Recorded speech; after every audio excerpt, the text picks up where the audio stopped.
All right, this little camera has me super conflicted. On one hand, it's one of my favorite action cameras to use.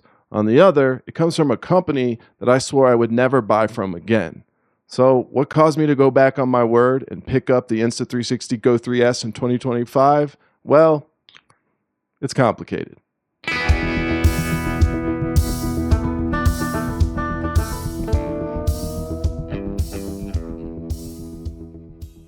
Launched in April 2024, the Insta360 Go 3 brings the long-awaited upgrade we all wanted, 4K recording. That alone makes it a huge upgrade from the Go 3. But before we dive into the real-world experiences, let's do a quick rundown of the specs. The Insta360 Go 3S shoots at 4K up to 30 frames per second. That's an upgrade from the original Go 3's max of 2.7K at 30 frames per second. It also features flow state stabilization, horizon lock for those buttery smooth shots. Size and weight, well, this thing just comes in at 35 grams, one of the lightest action cameras ever. The battery life is so-so. It runs about 45 minutes outside of the Action Pod, but if you put it in the Action Pod, not only will it recharge it, but it will also run about 170 minutes. It is waterproofed IPX8, and it's good to about 10 meters, or for us Americans, that's 33 feet underwater. It does include slow motion and hyperlapse, featuring 120 frames per second slow motion mode, and both time-lapse and hyperlapse modes. It features pre and loop recording, and a freeform mode. Now the freeform mode is pretty cool because it allows you to change perspective after filming. So in post, you can decide if you want to push it out in a vertical or a horizontal format.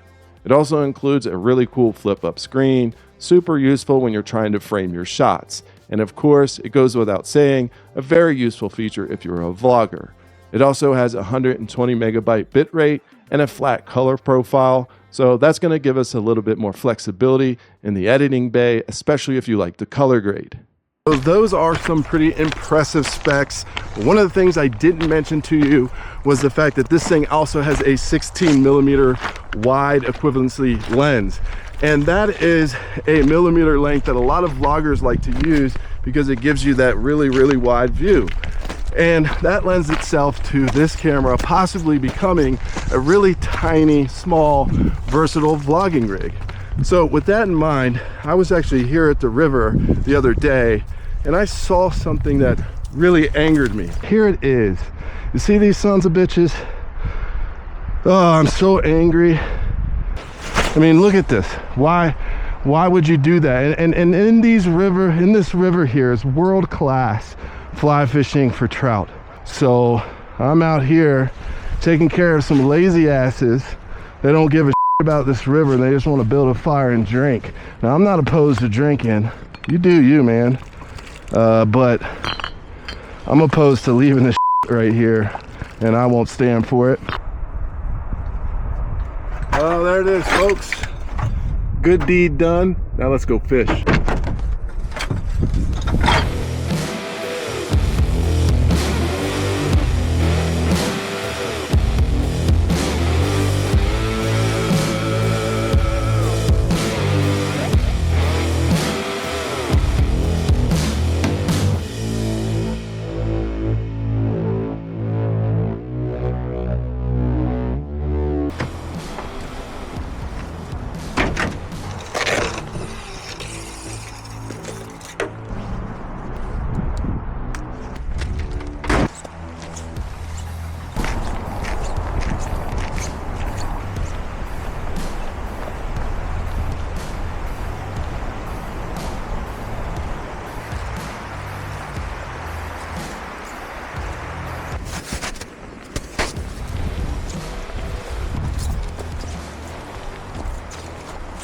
Okay, for the first reason as to why I think you should get this, well, you don't have a choice. And what I mean by that is in this small action camera arena, you really only have a couple of cameras, most notably the DJI Action 2. Now, the problem with the DJI Action 2 is that it is quite bulky if you add on the extra screen or you add on the extra battery pack. The other issue, that camera is almost 4 years old. And in terms of video quality, the Insta360 Go 3S crushes it.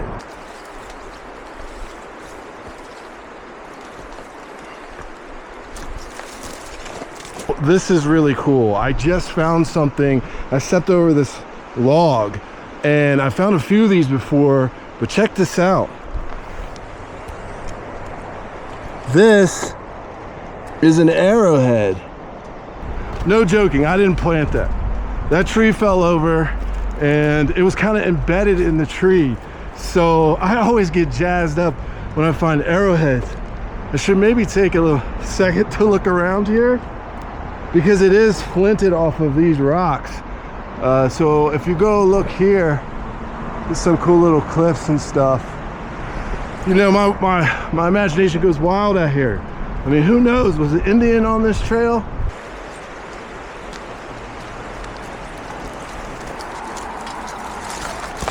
All right, the second reason goes without saying.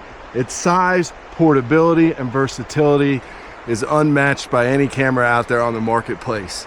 And I'm someone that, while I believe that bigger action cameras definitely have much better quality, I don't like to put it on my hat or on my head. It just gets too bulky and it never works out right. The other problem I have is I'm a fly fisherman. So if having something on your chest, for example, well, your line gets kind of wrapped up in it and it isn't ideal. The other thing I do is snowboarding. And if you know anything about snowboarding, you're going down the hill sideways. So if you have your chest camera this way, you're not going to record what's happening in front of you. So having something on your head is much better. And if I'm honest, I prefer that perspective so much more than a chest perspective anyways. Yeah, you get a lot of head movement and everything else, but it is so comfortable to wear on the back of your hat with this little clip.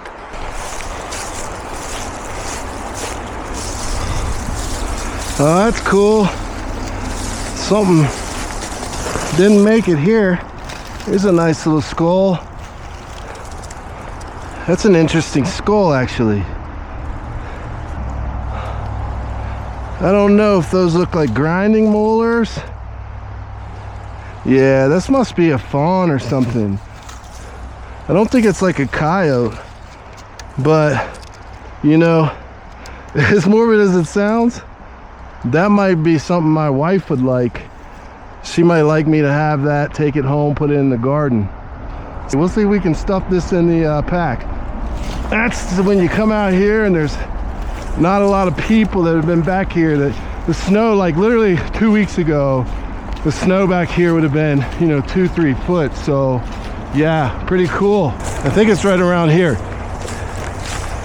I hope it's still here. And when I say that, I mean I hope this anthill is still here. I've been coming here for a decade, and this anthill has survived for that long. It's typically down here.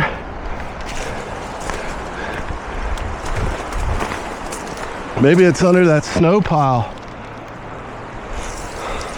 Oh, there it is. Good old ant pile there. Let's see, the ants are already out moving. If you look real close, you can see them in there probably. But yeah, that thing's covered with ants.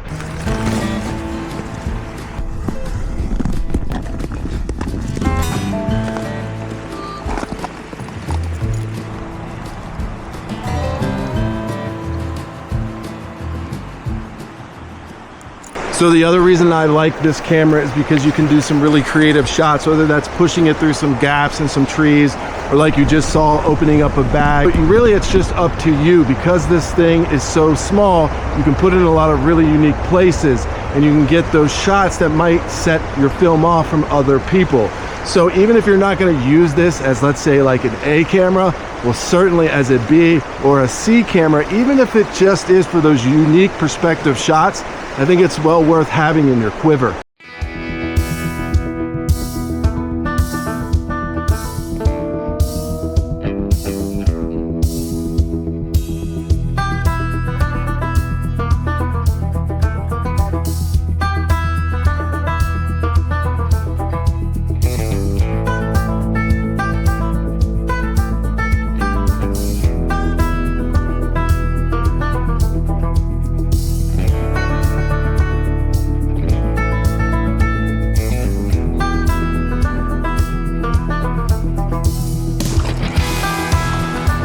First one of the year.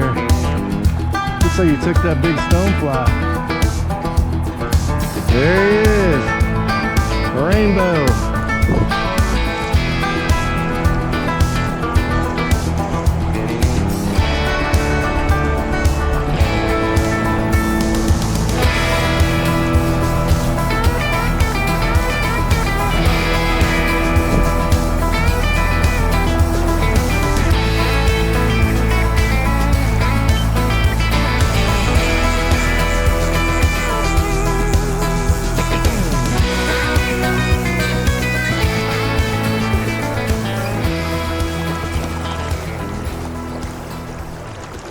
Another reason I like this camera is just ease of use, especially when it's out of its action pod and just on your head, for example, like I have it now. You can use the buttons and you can customize that in the application itself. So for me, if I click it once, it's going to start a video. If I click it twice, it's going to do a slow motion clip. And if I click it 3 times, well, it's going to go into hyperlapse. So you can set that up in the application. It's completely customizable to your liking. But the main advantage there is it allows you to be in the moment. So especially if you're filming your family and you want to maintain being a part of that activity, well, you don't have to be on the side. You can actually be right there with them, reach up to the top of your head, click the button, and guess what? You're right there in the moment with the camera and you're not really missing much and you're part of the crew. I can't tell you how many times that I felt like I'm not even there. I'm just looking at everything through the lens of a camera. And that's not ideal when you're trying to, well, share memories with your family and friends. Look at there, there's a stonefly right there. So here's an example. I'm trying to show you that, but hopefully it's in frame and I don't really know because it's on my head. But again, I'm willing to give that up because I'm out here doing this and I'm not having to worry about tying my fly, setting up my camera, just on my head recording.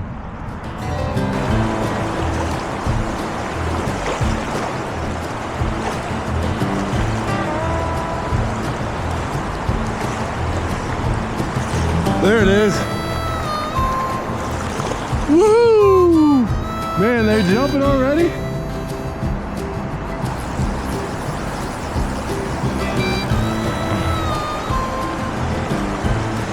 Whoa!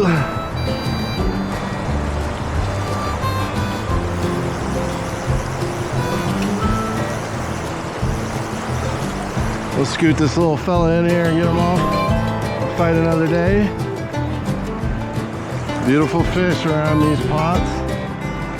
That's why I protect them so much. That's why I go pick up trash for all these stupid people who don't understand how blessed we are to have this as a resource.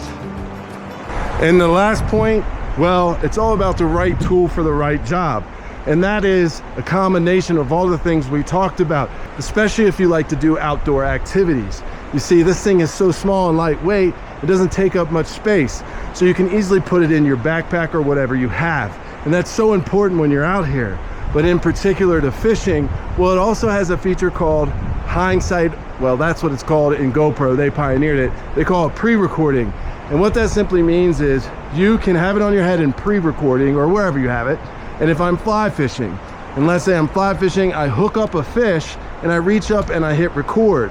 Well, that's gonna go back in time, 15 seconds, 30 seconds, whatever you have it set up as, and it will record that. So in theory, I'll get the moment when I hook up.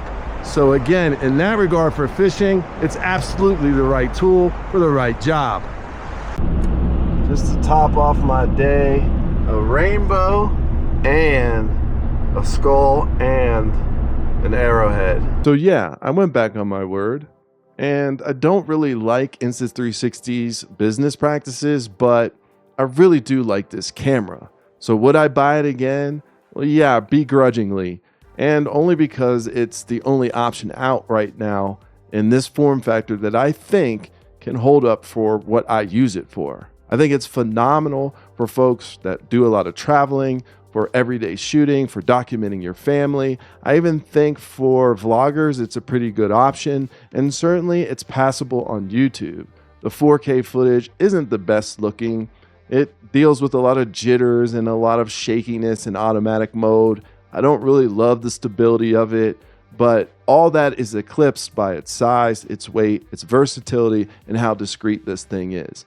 Now, I mentioned I wear it a lot on my head, but you can also put it on your chest. And imagine this being black on a black shirt. You're really not going to see it. So what I've found, if I'm documenting out in the public, I don't have this bulky camera sticking out, and it makes me more confident, and I'm able to shoot a lot of the shots that I may want to shoot without feeling like I'm impeding on anyone else's experience. So I think there is a lot of value in this, and one of the things that I was surprised by was actually the mic quality. Now, I know a lot of what you heard out in the wilderness, it was a bit windy. I don't have the windscreen. I highly suggest you get the windscreen for this, but I noticed in some of my other testing when the wind wasn't kind of going crazy outside, I was really blown away by how well this did and how it picked up my voice. So kudos to the team. They definitely improved the mics on these things. I wouldn't use this all the time for vlogging. In fact, I would probably recommend, if you're trying to be a vlogger, a great place to start. But you'll quickly outgrow this, and I think you'll want to at very least upgrade to an external microphone. But in terms of the footage, I am happy enough, and I think it's solid for YouTube. I don't think you need to worry about, the quality coming out of this too much if you're a YouTube creator or something like that. Now, if you're on the professional side, you probably want to look elsewhere, maybe a few shots here and there, but I wouldn't rely on this as your main camera. Like I said, more like a C camera or a B camera even, but as a professional grade camera, I'd probably leave this one at home. So what do you think? Would you buy this camera? Do you think Old Hill is a no good, dirty scoundrel for going back on my word and not having convictions just simply for ease of use? And I like this camera, I'm not gonna lie. I'd love to hear what you think down below. Anyways, my name's Hill Phantom. I'll see you next time.